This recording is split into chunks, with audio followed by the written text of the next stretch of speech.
Bố và ông tôi cử tôi đến làm ở cấp cơ sở để sau này tôi tiếp quản công ty. Vào công ty được 1 tháng, tôi đã lên được chức tổ trưởng. Thế nhưng buổi trưa tôi dùng ứng dụng đồ ăn giá rẻ, lại bị đồng nghiệp trong công ty nhìn với ánh mắt khinh thường. Bạn gái Liễu Như Yên thấy vậy thì lộ vẻ chán ghét.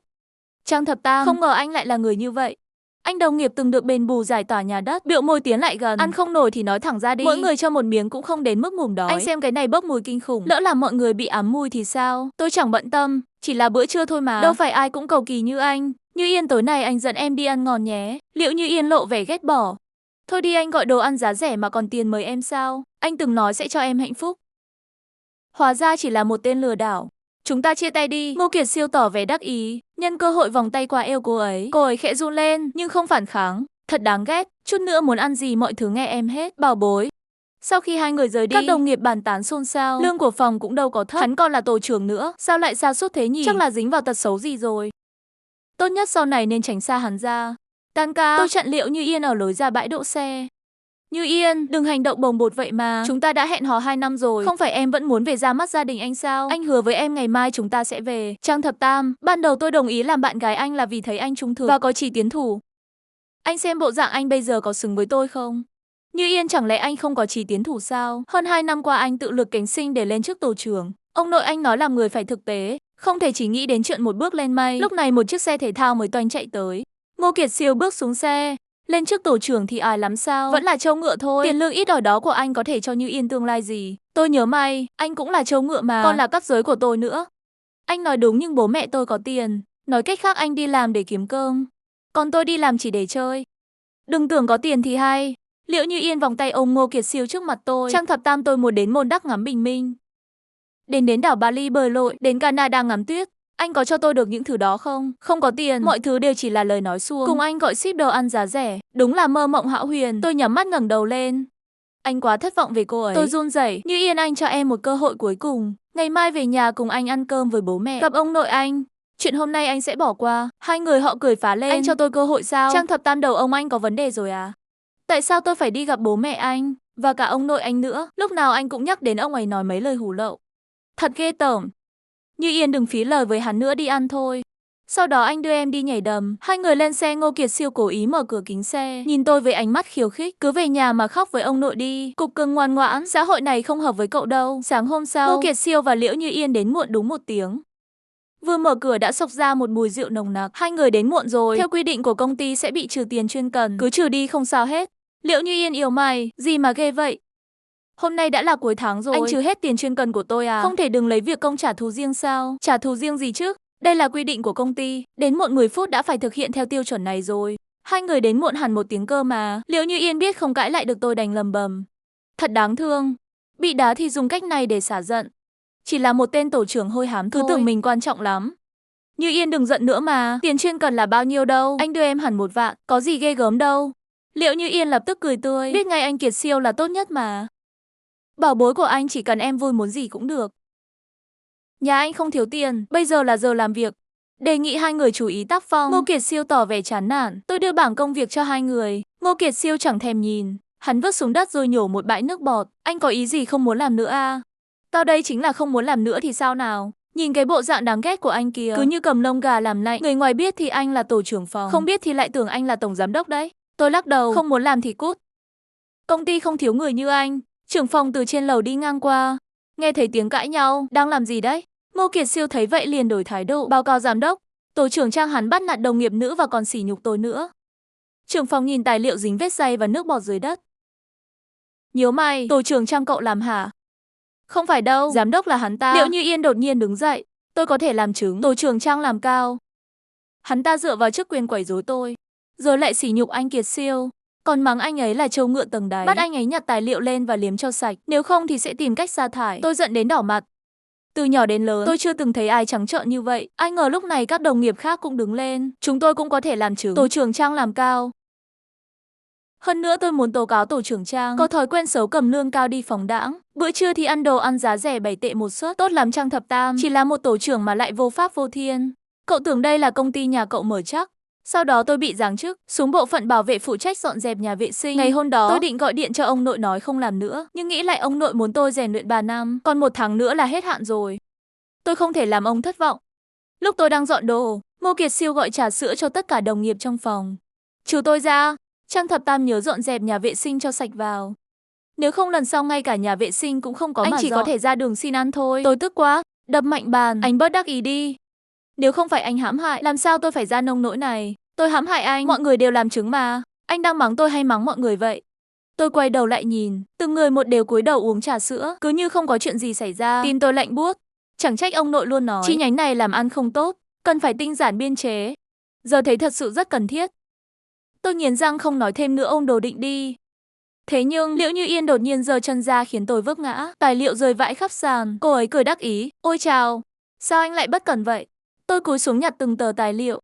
Ngô Kiệt Siêu dẫm giày lên tay tôi, đang làm gì đấy?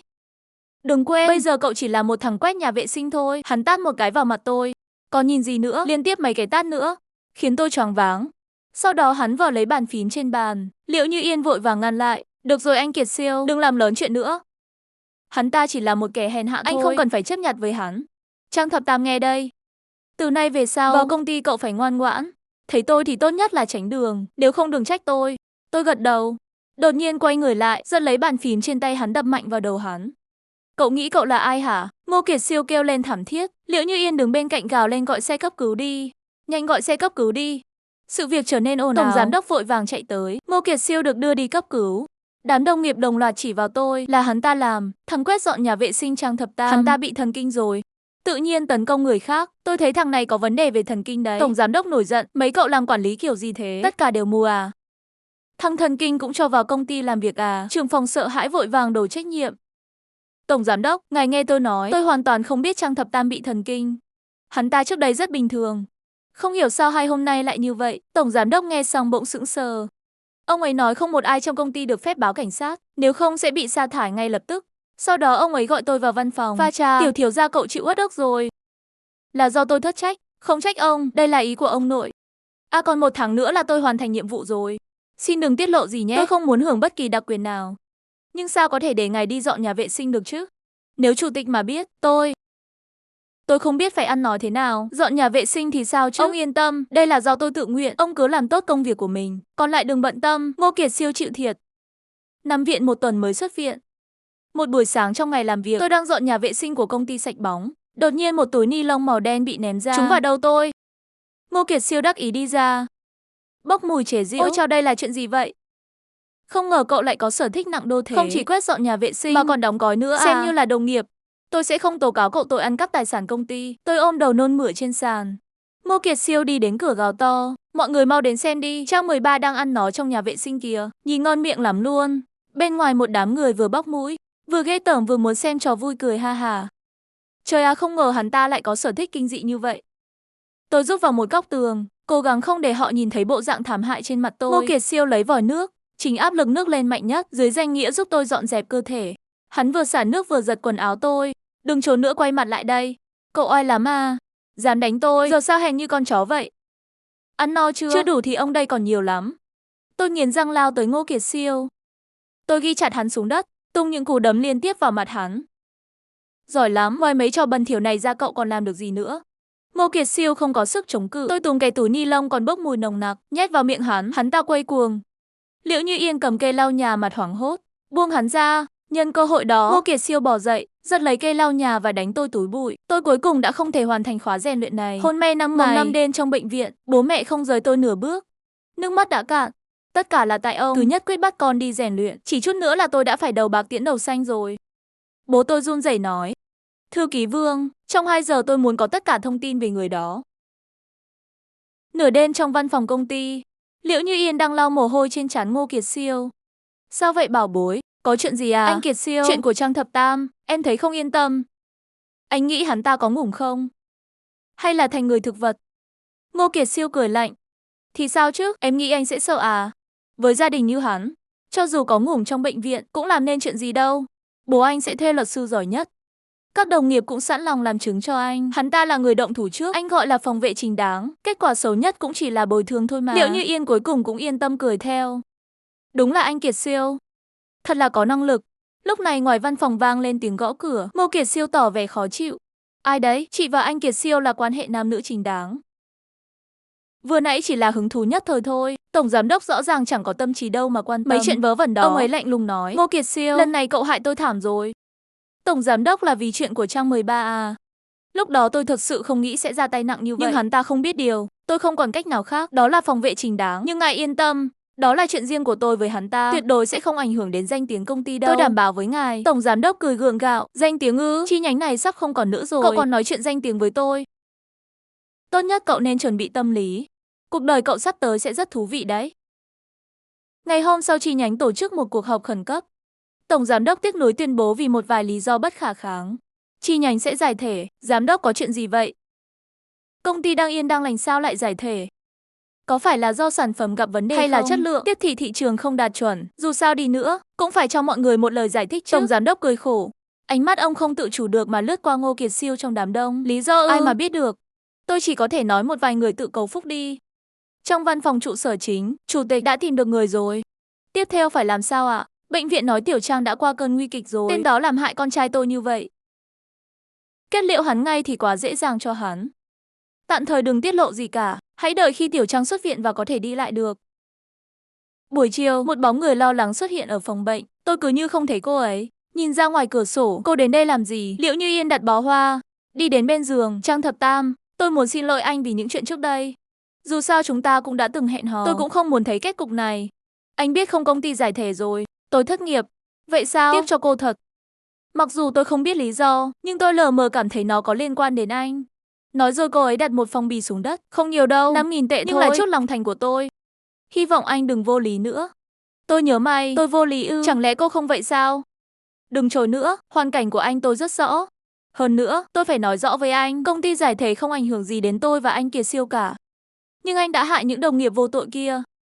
Lúc đó tôi mới nhận ra, thân phận của tôi vẫn chưa được công khai. Liễu Như Yên tự cho mình là thông minh, nghĩ rằng sau khi tôi bị đánh tàn phế, bố mẹ nghèo của tôi đã đến công ty làm ầm ĩ, gây ra làn sóng dư luận, dẫn đến công ty phá sản. Tôi cười lạnh, sao tôi lại thấy những người đó chẳng hề oan ức chút nào. Họ có thể vì một cốc trà sữa mà trắng đen lẫn lộn hãm hại tôi. Khi tôi suýt bị Ngô Kiệt Siêu đánh ngủm trong nhà vệ sinh, họ từng người một vỗ tay hoan hô. Những người như vậy có đáng được thương hại không? Liễu Như Yên lắc đầu. Vậy là anh thừa nhận là anh gây ra mọi chuyện rồi đúng không?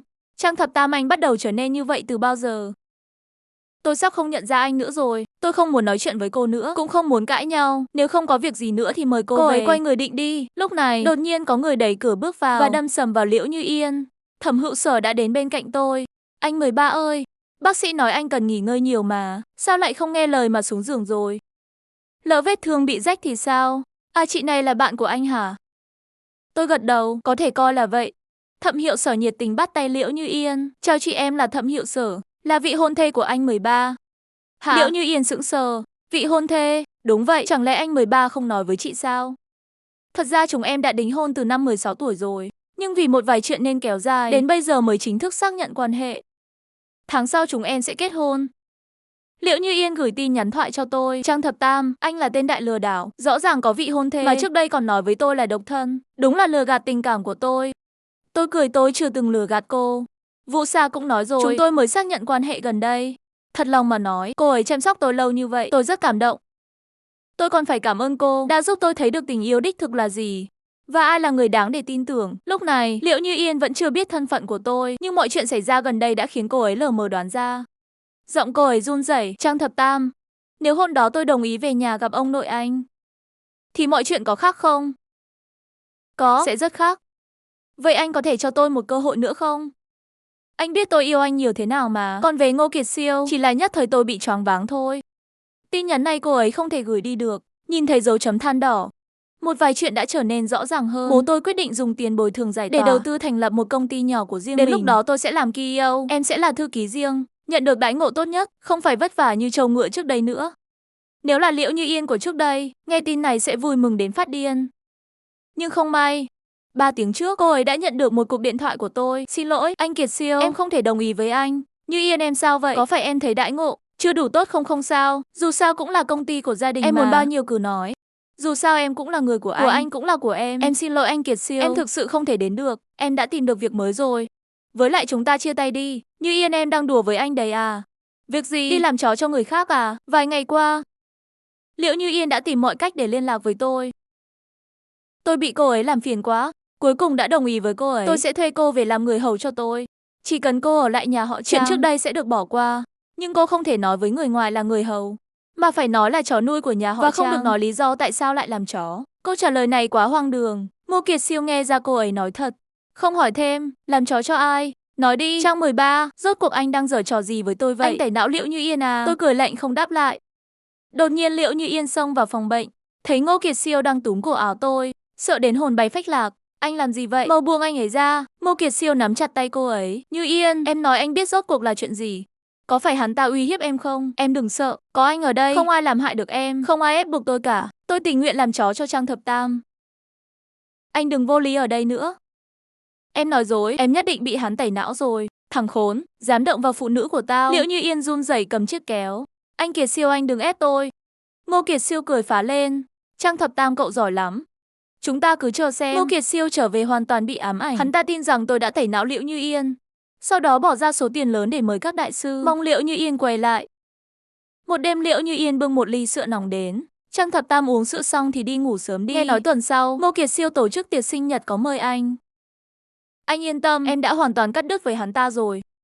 Không, cô phải đi. Tôi nghe nói bữa tiệc đó là hắn ta cố ý sắp xếp cho anh. Hắn ta mời đại sư đến làm lễ cho anh đấy. Tên đó điên rồi. Tôi cười tè tét, nhưng tôi muốn cô điên cùng hắn. Sau khi làm phép xong tôi muốn cô trở lại bình thường. Liễu Như Yên hoảng sợ. Tại sao? Mọi người đều là người văn minh, nhà họ Trang cũng kinh doanh hợp pháp. Vì vậy tôi sẽ không dùng những thủ đoạn hèn hạ đó để đối phó với hắn. Đầu tiên cho hắn hy vọng, sau đó khiến hắn tuyệt vọng. Chắc chắn hắn sẽ phát điên. Công ty của họ Ngô đã được đầu tư 80 triệu tệ, khiến họ kiếm nơi kha khá. Tôi gật đầu.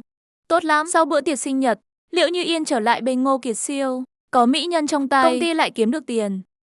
Đúng là sự nghiệp và tình yêu đều viên mãn. Như Yên, cuối cùng em cũng trở lại bình thường rồi. Tuần sau chúng ta kết hôn nhé. Được. Ngô Kiệt Siêu gọi trợ lý đến. Chuyện của Trang 13 điều tra đến đâu rồi? Không có chút tin tức nào. Nếu là nhân vật lớn thì đã tra ra từ lâu rồi. Vậy là hắn ta chỉ là một thằng nghèo mà còn giả vờ. Tốt lắm. Thứ 6 tuần sau tôi và Như Yên kết hôn. Gửi cho hắn ta một thiệp mời. Ngày cưới tôi mặc bộ đồ cũ đến tặng một chiếc hộp. Ngô Kiệt Siêu mời tôi đến. Trên mặt hắn không còn vẻ kiêu ngạo như trước. 13 đến rồi. Đừng ngại, vào trong đi. Mọi người đều là người trưởng thành rồi. Đừng chấp nhặt nữa. Chuyện cũ cứ để nó qua đi. Chút nữa chúng ta làm vài ly nhé. Lễ cưới bắt đầu. Ngô Kiệt Siêu khí phách ngút trời mặc vê si trắng, dắt cô dâu lên lễ đài. Để Ngô Kiệt Siêu có được thành tựu như hôm nay, trước hết tôi phải cảm ơn bố mẹ tôi, là họ đã luôn âm thầm ủng hộ tôi. Sau đó tôi muốn cảm ơn người yêu của tôi Như Yên, là em ấy đã cho tôi cảm nhận được sự ngọt ngào của tình yêu. Ngoài ra tôi còn muốn cảm ơn một vị khách đặc biệt, anh Trang 13. Mọi người cùng vỗ tay. Tôi bị những chàng pháo tay đẩy lên lễ đài. Ngô Kiệt Siêu nắm tay tôi. Trên mặt hắn lộ ra một nụ cười ẩn ý. Trang Thập Tam cảm ơn cậu đã mang Như Yên đến bên tôi. Cảm ơn cậu đã hủy hoại công ty cũ, khiến tôi thất nghiệp, để tôi quyết tâm thành lập công ty của riêng mình. Kiếm được rất nhiều tiền, và có được thành tựu như ngày hôm nay. Tôi không bận tâm đến những lời châm chọc của hắn. Tôi cười đáp lại không có gì. À gần đây cậu còn gọi đồ ăn giá rẻ không? Anh em cả. Nếu sau này không đủ tiền ăn, cứ đến tìm tôi, cậu là quý nhân của tôi mà. Sao tôi nỡ để cậu đói được?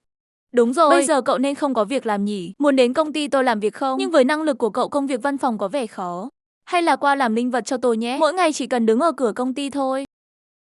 Mỗi tháng tôi cho cậu 5.000 tệ. Thế nào? Được thôi, nhưng trước đó tôi phải thú nhận với cậu một chuyện về cô dâu. Hả? Cậu làm gì vậy? Liễu Như Yên không những không phản kháng, mà còn nhân cơ hội quỳ xuống trước mặt tôi. Ngô Kiệt Siêu vội vàng đón Liễu Như Yên dậy. Như Yên em làm gì vậy? Em cố ý làm anh mất mặt sao? Không đúng, là anh lại giở trò mê hoặc gì với cô ấy rồi. Đại sư đâu rồi? Vị đại sư cười bước ra khỏi đám đông. Anh Ngô, anh thật sự tin trên đời này có chuyện tẩy não sao? Hắn ta lập tức hiểu ra. Tốt lắm, các người là một băng nhóm lừa đảo. Tôi sẽ báo cảnh sát bắt hết lũ lừa đảo các người. Đặc biệt là cậu Trang Thập Tam. Tốt thôi, nhưng tôi đâu có lừa cậu một đồng nào. Đại sư Sa là do cậu tự bỏ tiền ra mời. Còn Liễu Như Yên, cô ấy đã là người của nhà tôi từ lâu rồi. Hắn ta vội vàng lấy điện thoại ra định gọi người, nhưng điện thoại không gọi được. Dưới khán đài bố hắn vừa nhận được tin nhắn, mặt thất thần, tiêu rồi. Công ty của chúng ta phá sản rồi. Ngô Kiệt Siêu sững người, quay đầu nhìn tôi. Tôi cười gật đầu, ám chỉ chính tôi là người làm. Hắn ta quỳ sụp xuống. Thiếu gia Trang, ngài là thần thánh phương nào? Nhưng lúc này một vị khách trong đám đông lên tiếng. Tập đoàn Trang Thị. Không thể nào, tuyệt đối không thể nào. Hắn ta chỉ là một thằng làm thuê, ăn đồ ăn giá rẻ 7 tệ một suất. Sao hắn có thể là thiếu gia của nhà họ Trang được? Ngô Kiệt Siêu vẫn không tin quay sang. Liễu Như Yên cô ấy lạnh lùng nói. Anh Kiệt Siêu, anh đoán xem tại sao một chi nhánh đang yên ổn lại đột ngột đóng cửa? Anh suýt nữa đã khiến nhà họ Trang tuyệt hậu. Với tính cách của chủ tịch, việc anh còn sống đến hôm nay đã là một kỳ tích rồi. Hắn ta lập tức mềm nhũn quỳ xuống dưới chân tôi. Thiếu gia Trang, trước đây là tôi có mắt không thấy Thái Sơn. Xin ngài đại nhân không chấp kẻ tiểu nhân. Ngài cứ đánh tôi đi. Ngày trước tôi đối xử với ngài thế nào? Ngài cứ đáp trả như vậy. Tôi tuyệt đối không oán thán. Hắn ta hiểu rõ, nếu bây giờ tôi đánh hắn một trận cho hỏa giận, có lẽ sau này hắn còn có đường sống. Tôi không những không đánh hắn, mà còn đối xử lịch thiệp. Đừng kích động vậy. Hôm nay là ngày vui của cậu. Làm vậy thì sao được? Đồng thời một cặp vợ chồng trung niên xông tới, mắng Ngô Kiệt Siêu. Ôi thiếu gia Trang, con bé này không hiểu phép tắc. Đã mạo phạm đến ngài, nhưng đó là hành động cá nhân của nó. Không liên quan gì đến chúng tôi. Ông bà là bố mẹ nó mà. Cô nói con hư tại mẹ, cháu hư tại bà thì sao? Nó trở nên như vậy ông bà phải chịu trách nhiệm. Không, tôi không phải bố nó. Tôi ngày mai sẽ cắt đứt quan hệ cha con với nó. Tôi và nó chẳng có chút quan hệ nào cả. Đúng vậy. Chúng tôi chưa từng sinh ra một đứa con nghịch tử như vậy. Tôi cũng sẽ cắt đứt quan hệ với nó. Tôi cười quay người lại, không nói thêm nữa. Ngô Kiệt Siêu rất rõ những gì hắn đã làm với tôi. Nếu thân phận đảo ngược, hắn cũng sẽ không ngần ngại giết ngủm tôi. Vì vậy hắn sống trong lo sợ. Ngay cả khi ngủ cũng phải mở mắt. Nhưng thực ra tôi không hề có ý định trả thù hắn. Ngay ở lễ đường chính là toàn bộ sự trả thù của tôi. Cuối cùng hắn không chịu nổi áp lực đã nhảy lầu tu tu. Ngày thứ hai sau khi Ngô Kiệt Siêu ngủ, tôi gặp Liễu Như Yên. Tôi đưa cho cô ấy một chiếc thẻ ngân hàng, coi như là tiền lương cho khoảng thời gian này. Số tiền này không phải cho không. Tôi có một nhiệm vụ cuối cùng giao cho cô. Cầm số tiền này ra nước ngoài cũng được. Tìm một nơi ẩn mình cũng được. Cả đời này tôi không muốn gặp lại cô nữa. Hãy nhớ, cả đời này đừng bao giờ xuất hiện trước mặt tôi nữa. Nếu không đừng trách tôi không khách sáo. 1 tháng sau tôi và Thẩm Hữu Sở bước vào lễ đường. Sau đó tôi tiếp quản tập đoàn Trang Thị từ tay bố. 3 năm rèn luyện đó đã giúp tôi nhìn rõ nhiều điều. Tôi tin rằng những kinh nghiệm đó sẽ giúp ích rất nhiều cho cuộc đời tôi sau này.